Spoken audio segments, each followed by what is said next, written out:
एक गांव में श्याम नाम का एक व्यक्ति रहता था। गांव के लोग उसे बहुत मनहूस मानते थे। उन लोगों का मानना था कि यदि सुबह उठकर किसी ने भी श्याम का चेहरा देख लिया तो पूरे दिन उसे भोजन नसीब नहीं होगा।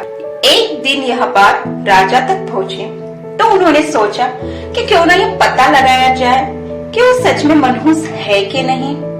उस रात शाम को राजमहल बुलाया गया और महाराज के ठीक सामने वाला जो कक्ष था वहाँ शाम को रखा गया।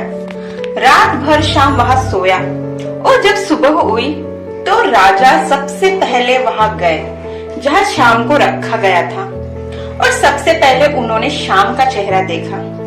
दिन की शुरुआत शाम का चेहरा देखने के बाद अब महाराज को देखना था कि दिन कैसा गुजरता है। उस दिन वो रोज की ही तरह दरबार जाने से पहले खाना खाने बैठे कि तुरंत उन्हें किसी आवश्यक बैठक के लिए बुलवाया गया तो बिना भोजन किए ही तुरंत अपने दरबार चले गए। दरबार में कार्यवाही इतनी देर तक चली कि रात हो गई। अब महाराज को बहुत जोरों की भूख लग गई थी। जब उन्हें खाना परोसा गया तो उन्होंने देखा कि उनकी थाली पर एक मक्खी बैठी हुई थी। वह बिना भोजन करे ही अपने कक्ष में चले गए। कुछ देर बाद जब रसोइया पुनः खाना बनाकर लाया तब तक उनकी भूख मर चुकी थी और वे बिना खाए ही सो गए। और यह सब होने के बाद उनका दिन इतना खराब बीतने के बाद महाराज को विश्वास हो गया कि जो लोग बोलते हैं वह सच है। यह शाम सच में मनहूस है और उन्होंने शाम को फांसी पे चढ़ाने का आदेश दे दिया।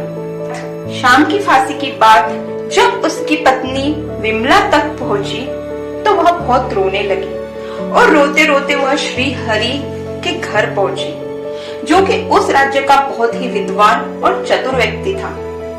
और विमला ने श्री हरि को सब बात बताई और उनको सहायता मांगी।